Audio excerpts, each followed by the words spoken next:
بلا خوف تردید کہنا چاہتا ہوں، عمران نیازی جس کا نام ہے وہ تاریخ کا سب سے بڑا فراڈیا ہے۔ شہباز شریف کی پشت پناہی کون کر رہا ہے؟ وزیر اعظم شہباز شریف عام طور پر بے حد ٹھنڈے دل و دماغ کے انسان مانے جاتے ہیں، اتنے ٹھنڈے کہ مسلم لیگ نون کے سپورٹر بھی ان پر تنقید کرتے نظر آتے ہیں۔ لیکن ملک کی سیاست کے حالات اتنے پیچیدہ ہیں کہ شہباز شریف ہی شدید غصے میں نظر آئے اور قومی اسمبلی میں کھڑے ہو کر ایسی دھواں دھار تقریر کر ڈالی کہ شہباز شریف کا خاصہ نہیں ہے۔ پوچھنے والے پوچھ رہے ہیں کہ یکدم ایسا کیا ہوا کہ شہباز شریف جو ہمیشہ صلح صفائی کی بات کرتے ہیں، طاقتور حلقوں کی بات مان لینے کا مشورہ دیتے ہیں، اس لیول پر پہنچ گئے کہ عمران خان کو کھری کھری سنا دی اور عدلیہ کو بھی براہ راست للکار دیا۔ 1997 میں سپریم کورٹ پر چڑھ دوڑنا مسلم لیگ نون کے ماتھے پر ایسا دھبا ہے جو کبھی نہیں دھل سکے گا۔ بہت سے حلقے شہباز شریف کی تقریر کو اس تناظر میں بھی دیکھ رہے ہیں کہ مسلم لیگ نون ایک مرتبہ پھر 1997 کا واقعہ دہرائے گی۔ ایک طرف قومی اسمبلی میں یہ قرارداد پیش کی گئی ہے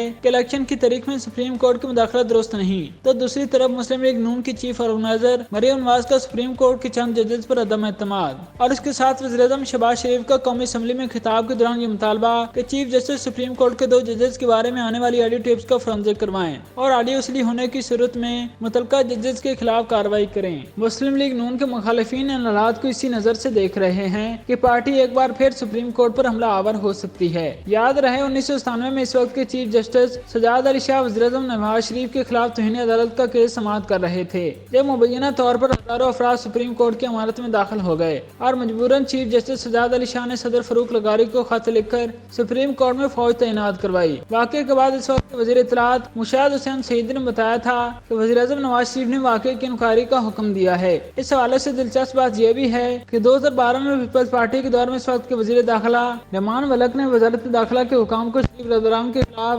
سپریم کورٹ حملہ کیس دوبارہ کھولنے کی ہدایت بھی کی تھی۔ تاہم اس وقت ایس ایس پی اسلام آباد یوسف ملک نے اس کے برخلاف مشورہ دیا کہ کیس دوبارہ کھولنے کا فائدہ نہیں، الٹا نقصان ہوگا۔ بہت سے حلقوں کا یہ بھی ماننا ہے کہ شہباز شریف کو اپنی پارٹی اور اتحادی جماعتوں کی حمایت تو حاصل ہے ہی، شہباز شریف کی جارحانہ تقریر اس بات کی علامت بھی ہے کہ اسٹیبلشمنٹ بھی حکومت کے ساتھ پوری طرح کھڑی ہے، اور شہباز شریف نے اپنی تقریر میں اس طرح انہی الفاظ میں اشارہ کیا ہے جن میں عمران خان کیا کرتے تھے، حکومت اور اسٹیبلشمنٹ سیم پیج پر ہیں، لیکن کہنے والے یہ بھی کہتے ہیں جو حکومت کے ساتھ کھڑا ہے وہ اسٹیبلشمنٹ کا ایک حصہ ہے، اسٹیبلشمنٹ کا دوسرا حصہ بھی ہے جو ابھی عمران خان کے ساتھ ہے، اور اسی حصے کی وجہ سے عمران خان کو ضمانتیں بھی مل جاتی ہیں اور تحریک انصاف کے کیسز بھی ایک ہی بینچ کے لگ جاتے ہیں اور ان پر فیصلے بھی فوری ہو جاتے ہیں۔ اس کے برعکس ان فیصلوں پر حکومت کی طرف سے اپیلوں کی درخواستیں عدالت کی طرف سے ایسے فراموش کر دی جاتی ہیں جیسے کبھی پیش ہی نہیں کی گئی تھیں۔ شہباز شریف کے پیچھے کوئی بھی ہو، لگتا یہی ہے کہ مسلم لیگ نون اور خاص طور پر شہباز شریف نے چپ کا روزہ توڑ دیا ہے۔